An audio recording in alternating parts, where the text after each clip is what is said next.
ልክ እንደዛችኛዋ ምላሽ ሰጥታ በእግዚአብሔር ዘንድ እንደምትባረከውና እንደምትመሰገነው መሬቱ ሁሉ ደግሞ ይሄ ሁሉ ተመሳሳይ ነገር ደግሞ ወርዶባት ያንንም ያክል የክርስቶስ ፍቅር ያንንም ያክል የክርስቶስ የመስቀል ሥራ የእግዚአብሔር መንፈስ ያ ሁሉ ጸጋ ያ ሁሉ ታላላቅ ነገር ደግሞ ፈሶ ወርዶ ያንን ሁሉ ነገር ደግሞ ተቀብላ ምላሽ ደግሞ እማትሰጥ መሬት ደግሞ ከሆነች እሾክና አሜከላ ደግሞ የምታበቅል ከሆነ አሁን ስንዴ ዘርቶ በየጊዜው የመጣ ኮትኩቶ ተንከባክቦ በጣም ብዙ ነገር አድርጎ ግን የዘራውን መልሳ የማትሰጥ መሬት ተመሳሳይ ነገር ኢንቨስት ተደርጎ የእግዚአብሔር የመጨረሻ ኢንቨስትመንቱ ልጁ ነው። እግዚአብሔር የመጨረሻ ምትክ የሌለው አለኝ የሚለው የመጨረሻ ነገሩ ልጁ ነው። ልጁን ነው እንግዲህ ላያችን ላይ እንግዲህ ያፈሰሰው ኢየሱስን ነው እግዚአብሔር በላያችን ላይ ያፈሰሰው። አንድ ልጁን ነው እግዚአብሔር በላያችን ላይ የዘራው። ግን ደግሞ ምላሽ ደግሞ መስጠት የማትችል ብቻ ሳይሆን የማትፈልግም አይነት መሬት ግን እሾክና አሜከላ ደግሞ ምላሽ አድርጋ ትሰጣለች። ያቺ መሬት ደግሞ የተረገመች አይደለም ይለው ዋጋቢስ መሆን ብቻ አይደለም አይደል? ዋጋቢስ መሆን ማለት መምከን ወይ በቃ ነገር በቃ አልተሳካም ማለት ነው ብቻ አይልም አይደል? ዋጋቢስ ትሆናለች ብቻ ሳይሆን የተረገመችም ከእግዚአብሔር ዘንድ ደግሞ ትረገማለች ይላል። እና እኔ የእግዚአብሔርን ቃል በጣም ነው የምወደው እምጽናናው እምበረታው ሳነብ ነው። የእግዚአብሔርን ቃል ቁጭ ብዬ ሳጠና ውስጤ የሚፈስ ነገር ልነግራችሁ አልችልም። በጣም ብዙ ነገር ፐርሰናሊ በግል ሕይወቴ ላይ ይገባኛል የእግዚአብሔርን ቃል ሳነብ ነኝ። ያ ሁሉ ነገር ግን ኢንቨስት ተደርጎ ያንን ሁሉ ነገር እግዚአብሔር ገልጦ ያንን ሁሉ ነገር ደግሞ እግዚአብሔር አፍስሶ ገበሬ ፍሩት ኦሪየንትድ ነው። ገበሬ ፍሬ ፈላጊ ነው።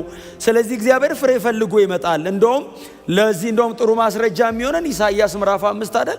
ለወይን ስፍራዬ ምን ያላረኩለት ነገር አለ አለ እግዚአብሔር። እንግዲህ እግዚአብሔር የወይን ስፍራውን ቁጭ አድርጎ ጠርቶ ነው አይደል? ሰዎችን ዳኙኝ እኮ ነው ያለው እግዚአብሔር። ኑስቲ አለ። የሚመጣው ማማ ሊሆን ይችላል። ባቢሎን ይመጣል፣ አሶር ይመጣል፣ ሌሎቹ ይመጣሉ እና እስቲ ኑ እዩ አለ እግዚአብሔር። ኑ እዩ። አሁን ለወይን ተክሌ የወይን ስፍራዬ ማለት እንግዲህ ሌላው ምድረ በዳ ነው ማለት ነው። ሌላው ምንም ኢንቨስት ያልተደረገበት ነው። ይሄንን ግን ከልዬ የኔ ነው ብዬ ብዙ አረኩለት አለ። ግን ፍሬ ፈልጌ ስመጣ እማይሆን እሾህና አሜከላ አበቀለብኝ አለ። ታዲያ ምን ታደርግ እግዚአብሔር ሆይ ሲሉት እንግዲያው ቅጥሩን እነቃቅላለሁ ባድማ አደርገዋለሁ አለ እግዚአብሔር። ለምን? የከፈልኩበትን ዋጋ ያደረኩትን ነገር አውቃለሁ። እግዚአብሔር የምህረት አምላክ ስላልሆነ አይደለም እንደዚህ አይነት ነገር የሚነገረው። እግዚአብሔር ለምህረቱ ወደር የለውም፣ ግን ጻድቅም ነው። የእግዚአብሔር ማንነቱ አይጣረስም። እግዚአብሔር ራይቸስ ነው። እግዚአብሔር ጀስት ነው። ስለዚህ አሁን ጥላውን የተዘራበት የተለፋበት እግዚአብሔር በክርስቶስ ኢየሱስ በኩል ያደረገለትን ያንን ሪኮግናይዝ ማድረግ ብቻ አይደለም፣ በዛ በህይወት መኖር አለበት። ስለዚህ እሱ ነው የሚናገረው። ልክ እንደዛችኛዋ እንደ ቁጥር 7 ሁሉ የቁጥር 8ቷ መሬትም ይሄንን ሁሉ ነገር ወርዶባት ተቀብላ እማታፈራ ከሆነ ያላፈራች ቀን መጥቼ ነቅላታለሁ አይደለም ያለው። ገበሬው መጥቶ አይደል ባለቤት ነው የመጣው፣ ኦነር መጣ እና እንዲኮተኩታት ፍግ እንዲያረግላት የሚያስፈልገውን ነገር በሙሉ ኢንቨስት አረገ። ገንዘቡን እያወጣ አለኝ የሚለውን በሙሉ እያወጣ እንድታፈራለት ሲመጣ አታፈራም። ከዛ ገበሬውን ጠራውና እንደዚህ አለው፣ አትክልተኛውን ጠራውና እንደዚህ አለው፣ ቁረጣት አለው፣ ንቀልና ጣለው፣ በቃ አለው። ከዚህ በኋላ እዚህ ላይ እኔ አልደክም ማለፋ የመጨረሻዬን እኮ ነው ሲል እባክህ አንድ ድል የዛሬ ዓመት ሲለው ባለቤቱ ምንድን ያለው? እምቢ አይደለም ያለው፣ እሺ እታገሳለሁ። እምታፈራ ይመስልሃል? በሙሉ ኃይሏ ታፍራ አይደለም ያለው። የማፍራት ትንሽ ምልክት ካለ እናግዛታለን።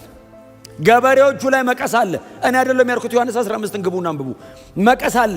መቀሱ ምንድነው ስራው? የመጀመሪያ ስራው መቁረጥ አይደለም፣ ፕሩኒንግ ነው፣ ማጥራት ምን ማለት ነው? በጣም ትንሽ ካፈራች፣ ገበሬው በህይወት መኖሯን ነው የሚፈልገው። በጣም ትንሽ ካፈራቸው በደንብ እንድታፈራ ያጠራላታል። እንዳት በሙሉ ኃይሏ እንዳታፈራ ምንድን ያረጋት ይላል። እዚህ ጋር እንትን አለ፣ እዚህ ጋር እንትን አለ፣ እዚህ ጋር እንትን አለ፣ እዚህ ጋር እንትን አለ። አዎ ቆራርጥላት ይላል። ዙሪያዋን አጸዳርቶት ይሄድና በሚቀጥለው ዓመት ሲመጣ በጣም ብዙ ታፈራለታለች። መቁረጫ ብቻ አይደለም ማጥሪያም ነው እንትኑ፣ መቀሱ ማጥሪያም ጭምር።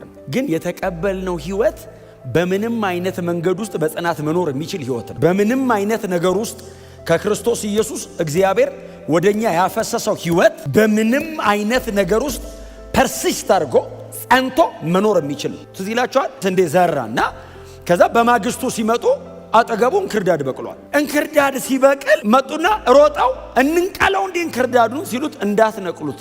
እንዴት እኛ ስንዴ ዘርተን እንዴት እንክርዳድ ተዘራ ሲሉት ተኝታችሁ ጠላት ዘራው አለ። ያው በድካማችሁ ነው አለ።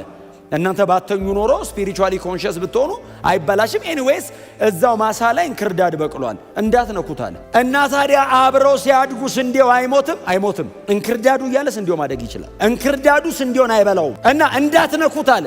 ለምን? እስከሚሰበሰብበት ቀን ድረስ ስንዴው እንክርዳዱ አጠገብ በህይወት ቀጥሎ መኖር ይችላል፣ እያፈራ ይኖራል። የመጨረሻ ቀን መጥተው ሲሰበስቡ ይለዩታል። አንተ ልትነቅል ስትል አብረህ ትነቅለዋለህ። እና አንተ እንዳነካ ጴጥሮስ ተው። ሰው አይችልም። ሰው እንዴት አድርጎ ይችላል? ይሄ መንፈሳዊ ነገር እኮ ነው፣ በጣም እንትን ይፈልጋል። እና ተወው፣ እኔ ለየዋለሁ። የዛን ቀን ግን በድካም ቢዘራም እንክርዳዱ ስንዴውን አይገለውም። ጎናችሁ ያለው ሰው የተቀበልከው ህይወት ያኖርሃል በሉት።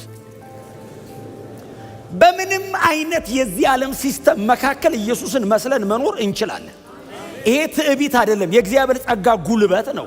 ይሄ የተካፈልነው የህይወት አቅም ነው።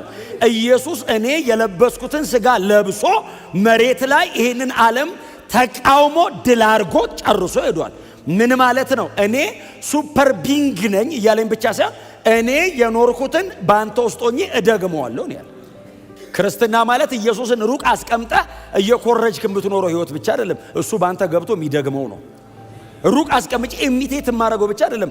እኔ አልኖርም አንተ ግባና ኑር ትለው። ያኔ ማፍራት እሱ ልማዱ ነው። ቅፍርናሆም፣ ኢየሩሳሌም፣ ናዝሬት ምናምን ወክ አድርጓል። በእኔ ኑር ስትለው አዲስ አበባ ባንተ ይደግማል። የዛሬ 2000 ዓመት በአናጢ ጫማ ውስጥ ገብቶ ኖሯል። ባንተ ጫማ ይገባል። በጣም በቃ ዝቅተኛ የሚባለውን አይነት ፐርሰን ሆኗል ኢየሱስ። ኦርዲነሪ እስራኤላዊ በነበረበት ጊዜ ሲዋረድማ እንደሱ የተዋረደ የለም፣ ወደፊትም እንደሱ የሚዋረድ አይኖርም። ባይዘው የመጨረሻውን የውርደት ልክ ኢየሱስ ነው ያየው። መሬት ላይ መሰቃየት አልበቃውም። መስቀል ላይ መሞት እኮ አልበቃውም። ቀበሩት እኮ መስቀል ላይ አደባባይ እኮ ተሰቅሎ በዛው አይደለም እኮ የተነሳው። ኢቭን እኮ ወደ ታች ሁሉ እኮ ተቀበረ። 3 ቀን ሙሉ እኮ አልታየም። የለም ወሬ ነው የሚወር። ተቀበረ። በዚህ መጠን የወረደ የለም። እኔ የፈለኩትን ያህል ብዋረድ የፈለኩትን ያህል ዝቅ ብል ኢየሱስ የወረደውን ያክል መውረድ አይደለም። ኢየሱስ የወረደው እንኳን ሊገባን አይችልም፣ እንኳን ልንወርድ ያን ያህል ምን ያህል እንደወረደ ለመረዳት ራሱ አዳጋች ነው፣ እንኳን ለመውረድ። ስለዚህ ኢየሱስ በስጋው በፍጹም ሰውነቱ በዚህ አይነት መከራና ሲቃይ መካከል አልቲሜትሊ ኢየሱስ በመጨረሻ ነገር ነው የተፈተነው። እኔ በመጨረሻ ነገር አይደለም የምፈተነው። እኔ የሚፈተነኝ ጭፍራ ሰይጣን። ኢየሱስ የተፈተነው በአርክኤንጅሉ ነው። እዛ የመጀመሪያውን ሰው ያሳተው እባብ ነው ኢየሱስ ጋር የመጣው። የመጨረሻው ሌቭል ነው የመጣው ኢየሱስ ጋር። እኔ የመጨረሻው ሌቭል እኔ ጋር ሊመጣ አይችልም። አፍተር ኦል ታስሯል። የለም አሁን አንዳንዴ እንደዛ እኮ ይመስላል። አሁን ምንትኑ ሲበዛ፣ ጦርነቱ ሲበዛ የመጨረሻ የዛን እግዚአብሔር የጣለው ዋናው የመጣ እኮ ነው የሚመስለው ጦርነቱ። በእውነት በጣም ከባድ ነው ጦርነቱ፣ ግን በልኬ ነው። እሱ ለእኔ ተብሎ አይለቀቅም። እግዚአብሔር እኛን ወስዶ እነሱን የሚለቀው እንዳይሰራ ከልካይ ያለው ይላል እኮ። ከልካይ እኮ ቸርች ነች። መንፈስ ቅዱስ የተሞላን እኛ አለና እንዴት ይስራ? መንፈስ ቅዱስ መሬት ላይ አለ እና እኛ ስንሄድ መንፈስ ቅዱስ ይዞን ይሄዳል። ያኔ ነፃ ነው መሬት እና ይለቀቃል፣ ይወጣል ራሱ። ከልካይ የለውማ። አሁን እኛ አለና እንጸልያለን፣ ይሄው እንሰበሰባለን። ኢየሱስ በእኛ አለ። የክብር ተስፋ ሆኖ በእኔ ውስጥ አለ፣ በእናንተ ውስጥ አለ። መንፈስ ቅዱስ እኛ ውስጥ አድሯል። እግዚአብሔር ይሰራል፣ ይሄው ሰው ይድናል። እና አውሬው በሙሉ ኃይሉ መስራት አይችልም። ገድበዋል ቸርች። መንፈስ ቅዱስ በቤተ ክርስቲያን በኩል ከልክሎታል። ስንሄድስ መንፈስ ቅዱስ ባይዘው ይዞን ነው የሚሄደው። ከኛ ጋር ነው የሚሄደው መንፈስ ቅዱስ። የቤተ ክርስቲያን ጠባቂ ነው መንፈስ ቅዱስ። ኢየሱስ እስኪመጣ ቤተ ክርስቲያንን ይጠብቃታል። ለሱና ሰጥቶን ይሄደው። እሱ ሲሄድ ለመንፈስ ቅዱስ ነው ይሰጣል። እኔ ሄዳለሁ ለእሱ እና ተመልሼ ስመጣ ይሰጠኛል። አብ ይጠብቀናል። ምክንያቱም ልጁ ላምጣቸው ብሎ ነው የሚመጣው። ልጁ በቃ ያዳንኳቸውን ልሰብስብ ብሎ ይመጣል። አባት ሰማይ ደግሶ ይጠብቀናል። ሙሽራው ሙሽሪትን ይዞ ሊመጣ ነው ብሎ አባት ደግሶ አረ ክብር ለኢየሱስ ይሁን።